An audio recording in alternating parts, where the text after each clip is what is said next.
Welcome to White House Politics, the home of U.S. news and politics. The U.S. recorded a record number of hospitalizations due to COVID-19, the Biden administration said, as daily infections soared to more than 1.35 meters. Nonetheless, politics dominated a Senate hearing on the pandemic on Tuesday as Republicans attempted to use the disease for political gain. Rand Paul of Kentucky clashed once again with Anthony Fauci, Joe Biden's chief medical advisor. "In usual fashion, Senator, you are distorting everything about me," Fauci said. "You keep coming back to personal attacks on me that have absolutely no relevance." Paul, who has repeatedly used public health hearings for political grandstanding and launching personal attacks on Fauci, variously accused the immunologist of working to smear scientists and being responsible for school closures while reiterating right-wing theories about the origin of COVID-19. Fauci has been subjected to death threats and said his family had been harassed because people are lying about me. He held up a printout of a page on Paul's campaign website, which had the banner "Fire Drive Fauci" next to an invitation to donate to Paul's re-election effort. "You are making a catastrophic epidemic for your political gain," Fauci said. He also described the arrest in Iowa in December of a man who police said planned to kill Fauci and other powerful figures and was carrying an assault rifle.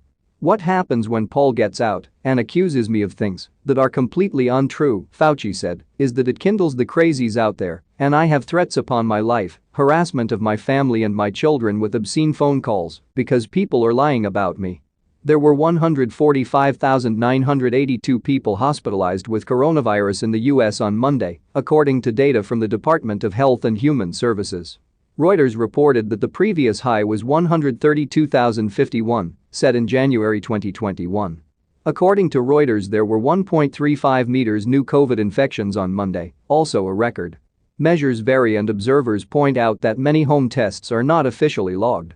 But NBC News reported at least 1,343,167 new infections. The highly contagious Omicron variant has seen hospitalizations double in 3 weeks. The 7-day average for new cases has tripled in 2 weeks to more than 700,000 a day. Large numbers of COVID cases tend to be reported on Mondays due to many states not reporting over the weekend, but the 1.35 meters total reported this week comfortably outstripped the previous record of 1.03 meters recorded on Monday, 3 January. Delaware, Illinois, Maryland, Missouri, Ohio, Pennsylvania, Puerto Rico, the U.S. Virgin Islands, Vermont, Virginia, Washington, D.C. and Wisconsin have reported record levels of cases recently. Only 7 states have not set records for cases in 2022: Arizona, Idaho, Maine, Montana, North Dakota, Ohio, and Wyoming, Reuters said. At the Senate hearing, Fauci was asked for an update on the effect of the virus on vaccinated people compared with unvaccinated people. He reiterated that getting vaccinated was the best way to avoid serious illness.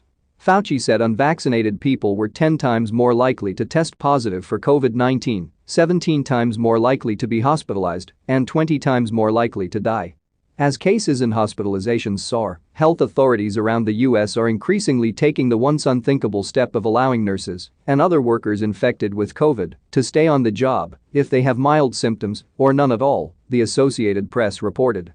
The move is a reaction to the severe hospital staffing shortages and crushing caseloads that Omicron is causing.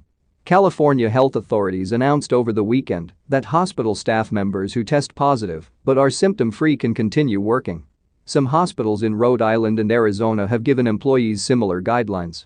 In December, the CDC said healthcare workers who have no symptoms can return to work after 7 days with a negative test, but that the isolation time can be cut further if there are staffing shortages. In Tuesday's hearing, Rochelle Walensky, director of the Centers for Disease Control and Prevention, CDC, clarified federal guidance.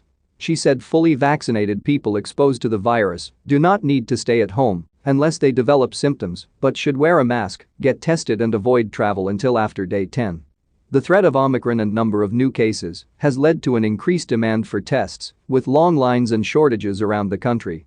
On Monday, the White House said insurance companies will be required to cover 8 over-the-counter at-home tests per person each month starting on 15 January.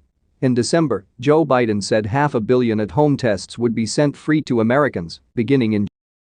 That's all for now. Stay tuned and subscribe to White House Politics for more political news and updates.